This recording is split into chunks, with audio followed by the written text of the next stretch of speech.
Hey everybody! Today we're going to be reading chapter 11 of Numbers.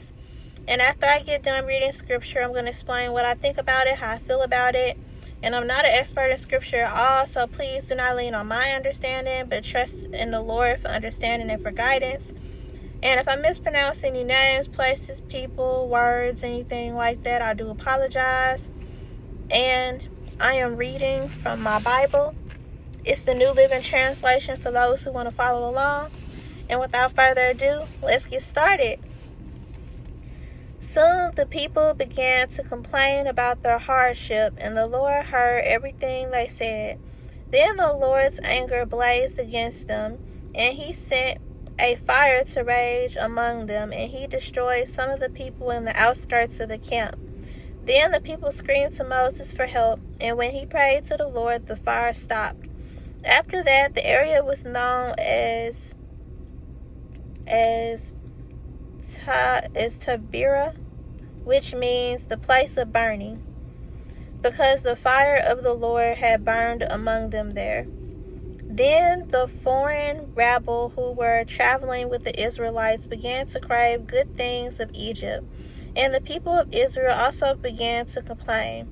"Oh, for some meat," they exclaimed. "We remember the fish we used to eat for free in Egypt, and we had all the cucumbers, melons, leeks, onions, and garlic we wanted. But now our appetites are gone. All we ever see is this manna." The manna looked like small coriander seeds, and it was pale yellow like gum resin. The people would go out and gather it from the ground. They made flour by grinding it with hand mills or pounding it in mortars. Then they boiled it in a pot and made it into flat cakes. These cakes tasted like pastries baked with olive oil. The manna came down on the camp with the dew during the night. Moses heard all the families standing in the doorways of their tents whining, and the Lord became extremely angry. Moses was also very aggravated. And Moses said to the Lord, "Why are you treating me, your servant, so harshly? Have mercy on me. What did I do to deserve the burden of all these people? Did I give birth to them? Did I bring them into the world? Why do you tell me to carry them in my arms like a mother carries a nursing baby? How can I carry them to the land you swore to give their ancestors? Where am I supposed to get meat for all these people? They keep whining to me, saying, give us meat to eat. I can't carry all these people by myself. The load is far too heavy. If this is how you intend to treat me, just go ahead and kill me. Do me a favor and spare me this misery." Then the Lord said to Moses, "Gather before me 70 men who are recognized as elders and leaders of Israel. Bring them to the tabernacle to stand there with you. I will come down and talk to you there. I will take some of the Spirit that is upon you, and I will put the Spirit upon them also. They will bear the burden of the people along with you, so you will not have to carry it alone. And say to the people, purify yourselves, for tomorrow you will have meat to eat. You were whining, and the Lord heard you when you cried, 'Oh, for some meat. We were better off in Egypt.' Now the Lord will give you meat, and you will have to eat it. And it won't be for just a day or two, or for 5 or 10, or even 20. You will eat it for a whole month until you gag and are sick of it. For you have rejected the Lord, who is here among you, and you have whined to him, saying, 'Why did we ever leave Egypt?' But Moses responded to the Lord, 'There are 600,000 foot soldiers here with me, and yet you say I will give them meat for a whole month. Even if we butchered all our flocks and herds, would that satisfy them? Even if we caught all the fish in the sea, would that be enough?' Then the Lord said to Moses, 'Has my arm lost its power? Now you will see whether or not my word comes true." So Moses went out and reported the Lord's words to the people. He gathered the 70 elders and stationed them around the tabernacle. And the Lord came down in the cloud and spoke to Moses. Then he gave the 70 elders the same spirit that was upon Moses. And when the spirit rested on them, they prophesied. But this never happened again. 2 men, Eldad and Medad, had stayed behind in the camp. They were listening among the elders, but they had not gone out to the tabernacle. Yet the Spirit rested upon them as well, so they prophesied there in the camp. A young man ran and reported to Moses, "Eldad and Medad are prophesying in the camp." Joshua, son of Nun, who had been Moses' assistant since his youth, protested, "Moses, my master, make them stop." But Moses replied, "Are you jealous for my sake? I wish that all the Lord's people were prophets, and that the Lord would put his spirit upon them all." Then Moses returned to the camp with the elders of Israel. Now the Lord sent a wind that brought quail from the sea and let them fall all around the camp.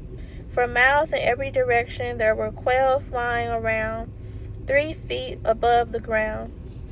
So the people went out and caught quail all that day and throughout the night, and all the next day too.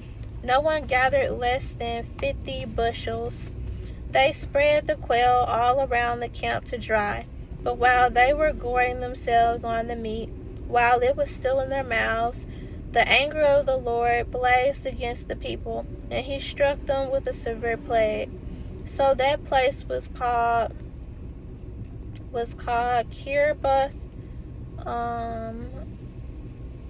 Hatava, which means graves of gluttony, because there they buried the people who had craved meat from Egypt. From Kirbath Harva, I'm just gonna call it that. The Israelites traveled to Hazeroth, where they stayed for some time.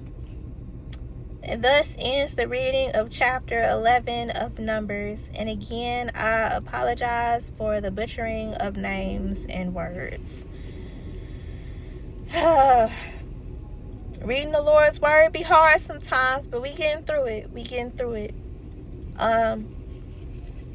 This is one of my favorite stories. I love, I'm just gonna go ahead and say I love most of the stories in this Bible. Like, this is why I read it all the time. Not only in order to remind me of the Lord's word and who he is and stuff like that, and to maintain my relationship with him and stuff, but because I love the stories. Like, I really do. Like, I love everything that the Lord did.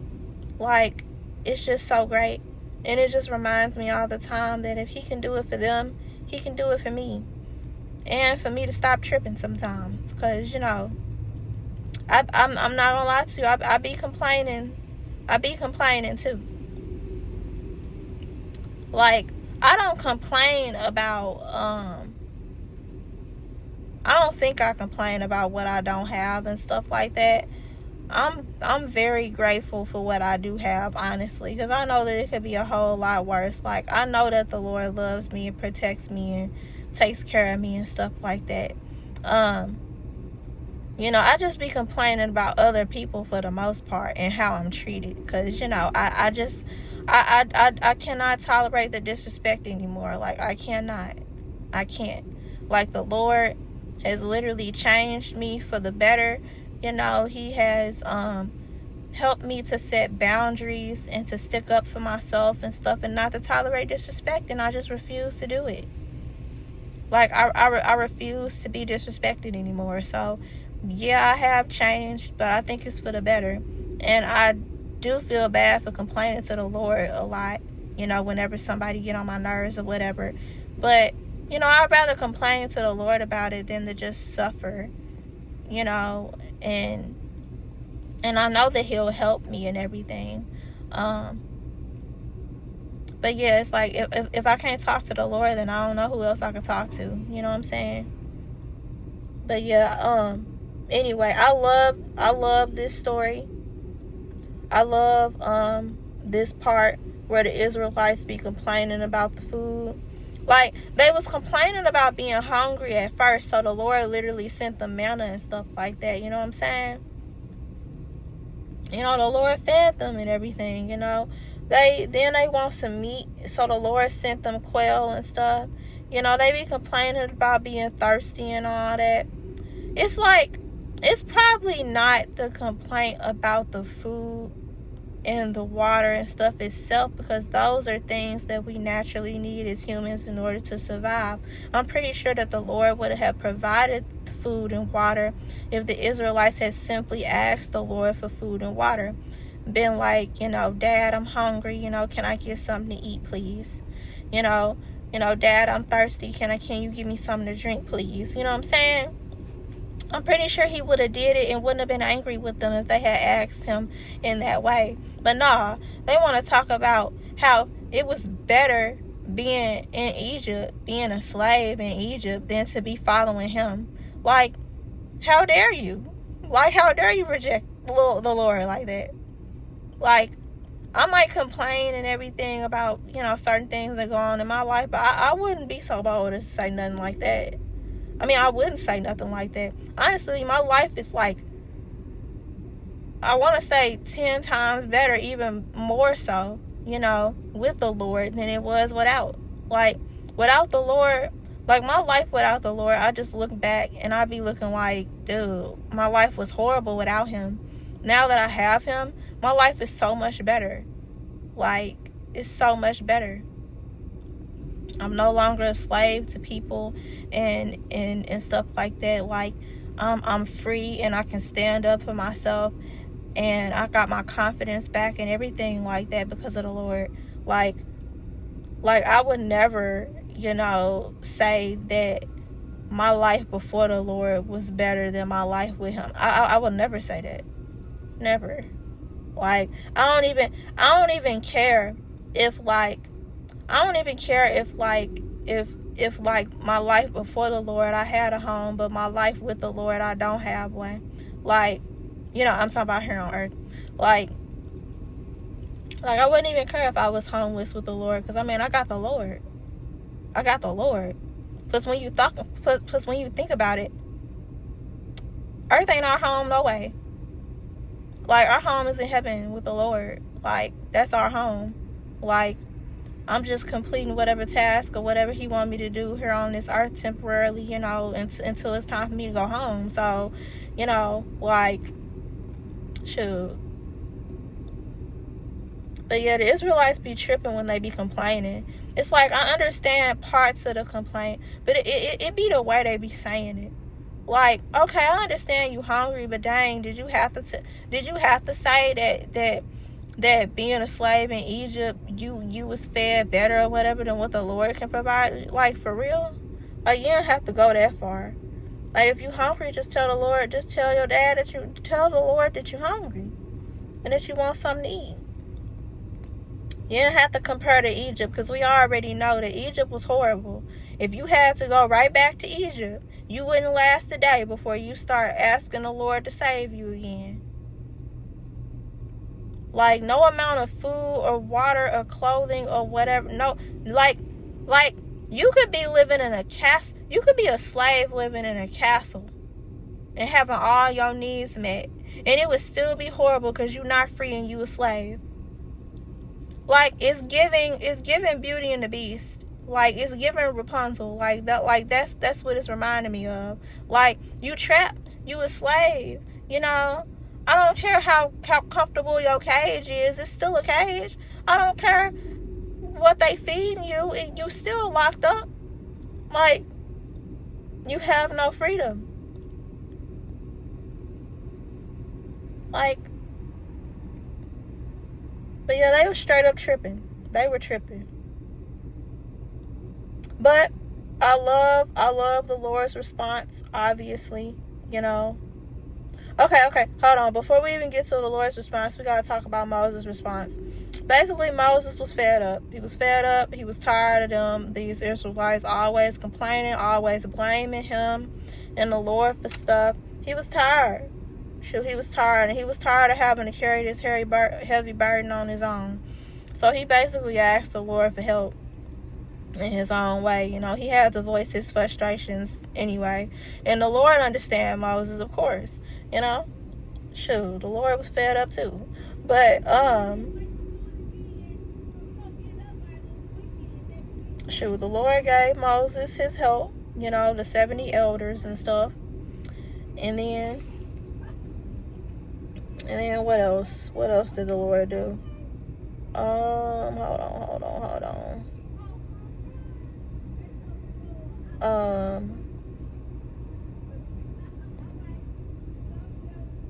Oh yeah, so the Lord had gave Moses the 70 elders and stuff, and the 70 elders was given the same spirit that Moses had, you know, so they was able to prophesy and all that stuff, and which is wonderful because that gives Moses some help, you know what I'm saying?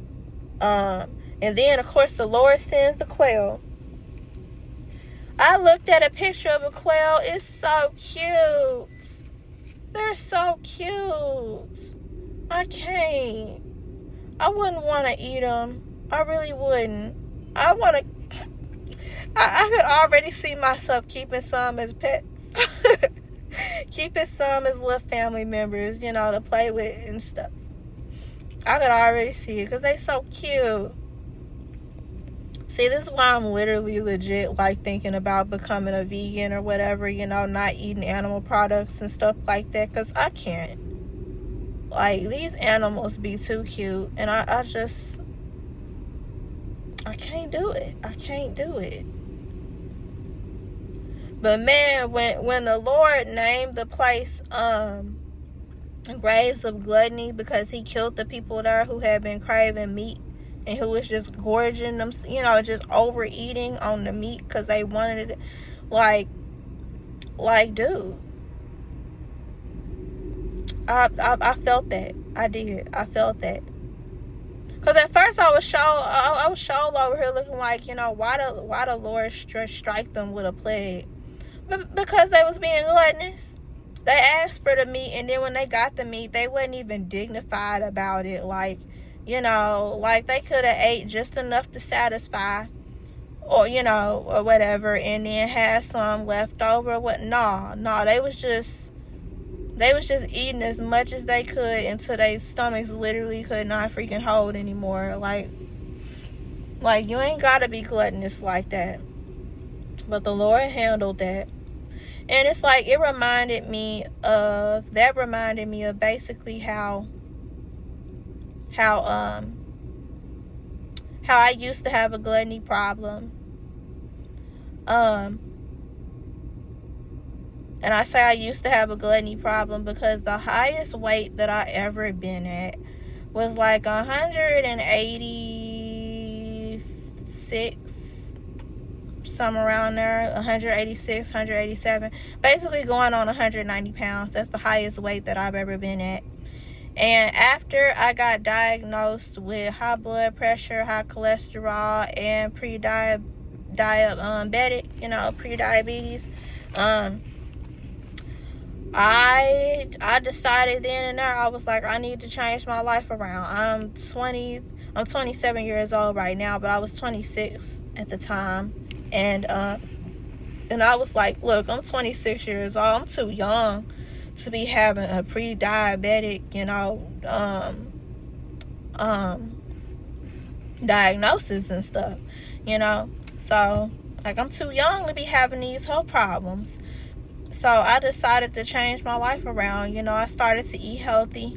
I pretty much basically ate the foods that you eat during a Daniel fast, which is fruits, vegetables, beans, legumes, seeds, nuts, and water. But I added a few things, like whenever I would want meat, because, you know, I still, you know, used meat as like my primary source of protein and stuff. I would do lean meat. I would do chicken breast, you know, or chicken tenders. I would do ground turkey, or a turkey burger, you know, whatever. And then I would do seafood. So like I love tuna, I love shrimp, I love catfish fillets, and I love salmon. So, you know. So I would do that, and I would walk. Now at the time I worked at Walmart, so I was always exercising my body, you know, while I worked at Walmart. But when I would leave Walmart, I would also go walk, you know. So within a year's time, I had lost over 20 pounds. I say over 20 pounds because I didn't feel like doing the whole entire math. But I know that I am now currently 27 years old, and I am 160 pounds. So I lost quite a bit of weight. Like, I lost over 20 pounds, almost hitting 30. Like, I almost lost 30 pounds. Like, that's great. And I did it gradually, you know, within a year's time, because I didn't want to, you know, like, I didn't want to force it on myself, you know. Like, I gradually got my diet and stuff to the way I wanted it to be, and I gradually, you know, worked out and, you know, stayed active and stuff. So, you know, like, I had to do that for myself. And my doctor was so proud of me. She wanted to know what all I was doing and stuff. And shoot, I just told her I gradually lost the weight over time. Like, I stuck to my diet, you know. I call it a diet because, I mean, basically I cut out a lot of things that I used to eat and do. Like, I basically what the doctor suggested me not to eat, I wasn't eating. Like, she told me no more bread, no more rice, no more pasta. I'm looking like, dang. But it was good for me to get rid of all that starchy stuff anyway. I included no more potatoes because, honestly, I was getting sick and tired of potatoes. Like, they always do it the same way. Like, when you go out to eat, they either do mashed potatoes or they want to give you some dang french fries, and I just don't feel like that. You know, I don't want that. I'd rather have 2 vegetables or something like that, you know, than to be getting a starch like that. Sometimes I might get a starch. It all depends on what type of potato you use in order to make the potatoes. Like, if you use them red potatoes, you know, they be having like the red skins and stuff. I love like them potatoes be fire, especially if they season it a right way. Be so fire. Like, the mashed potatoes at freaking Cheesecake Factory are delicious, and I get them every time because they're delicious. Like I don't know how they season it, but it's just so good. But yeah,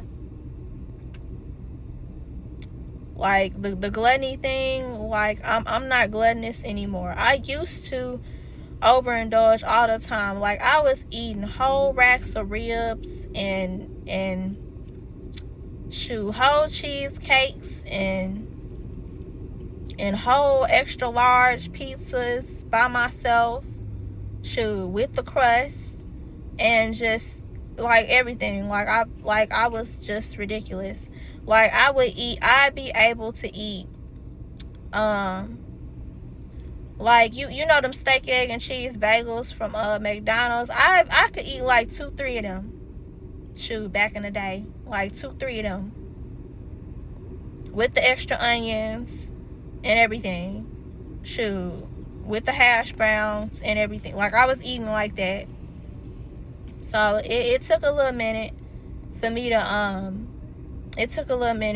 to stick to my diet and everything. It was so many times where I was tempted, so many times where I had them cravings for a steak burger from freaking Steak and Shake or whatever, but I was like, no. Like, I know that that's what the flesh wants, but we're not doing that. We're following what the spirit needs, and we're gonna get a salad. Like that's what we're gonna eat today. You know, I might put a little meat in it. Oh, I also love this meat. It's called, what's it called? Honey glazed turkey or something from Honey Baked Ham. That's delicious. Like, I love that. I don't get the extra glaze. I don't get that. I just, get it regular, and I love eating that. I was using that as my meat in order to go inside of my salads. That's if I wanted meat in my salads. But now I don't be wanting meat with my salad, because I be wanting some type of like meat or whatever on the side. Like, I might go to Panda Express and I might get some what's that chicken that got the string beans in it? I don't know, but whatever chicken that is, I like that. But I don't normally get that, though. I normally get the orange chicken because I love the orange chicken so much. But yeah, that chicken be good too, though, with the string beans in it, But yeah, gluttony thing, I no longer have a problem with that.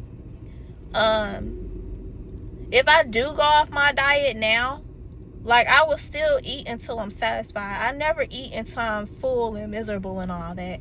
I always eat till I'm satisfied. I don't mind eating multiple times during the day, as long as it's healthy, and as long as, I'm satisfied, after I eat. I don't mind that. If I do eat something that's just, that's considered unhealthy and not on my diet, and it's just something that I want, I still only eat until I'm satisfied. I don't overindulge no more. And I'm happy. Like, even if I was to go and, like, get an Emo's pizza, I will literally get, what is it, a medium? Because the small be way too small. Like, that's like a snack. Like, no. Like, I need to eat till I'm satisfied. Like, if I ate the small, I'd be feeling like I didn't eat anything. You know what I'm saying? Like, I barely ate something. Like, no. So I always get the medium because it'd be a nice size. A nice little personal pan, size. And I'm able to eat till I'm satisfied with that. So, like, but I don't get no extra, like, I don't get the biggest pizza that they have no more and just sit there and just eat all of that. Like, I don't do that. So, I don't do the gluttony thing anymore. But I understand, though. Like, when you be craving something or wanting something or whatever, you overindulge. You eat the stuff. And I've even noticed my difference in eating in terms of like my favorite desserts. Like if I was to get a piece of cheesecake from the Cheesecake Factory, I always either get just the original, the classic one, or I get the lemon meringue one because I love it. I will only eat like a few bites of it before I got to put it back in the refrigerator. Like, I cannot sit there and eat the whole thing and want another one. Like, I can't do that no more. Like, I only sit there, eat a few bites, and then I put it back. I put it up. Like, and there's certain places that I want to go to eat, but I just don't because of the portion sizes that they give you. Like Olive Garden, oh my goodness. If you go to Olive Garden and you get some pasta from there, man, that's enough to feed, like, I'm gonna be honest, 2 people. Honestly, 2 people. I was gonna say 2 to 3 people, but I don't know. That third person, you end up with a very small, I don't know, in my opinion, you end up with not enough pasta to freaking satisfy you. But yeah, that'd be enough pasta to feed like 2 people. And I have been wanting to go to Olive Garden. I'm not even gonna lie to y'all. I have been wanting to go to Olive Garden. I really do. But I'm not trying, like, I'm trying to stay away from pasta, and then they give you so much. And then they give you this whole bowl full of salad. That's a lot. Shoot, I get full just off the dang salad and breadsticks that they give you, Like, it's too much. It'd be too much food. It's like certain places you just don't go unless you literally got a person to go eat with.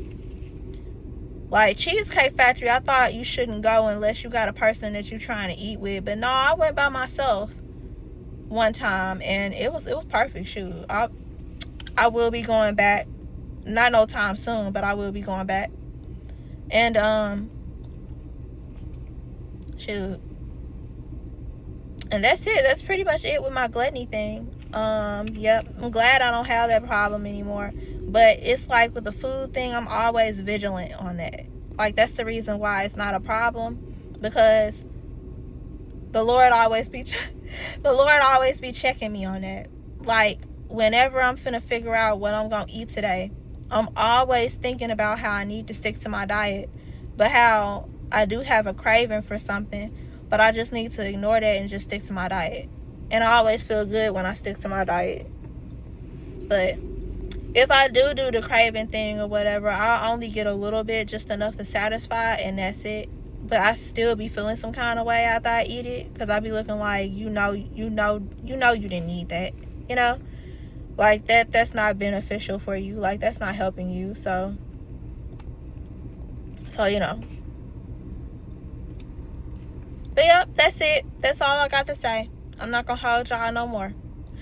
Thank you so much for listening. I love you. Jesus loves you. And have a blessed day. Bye.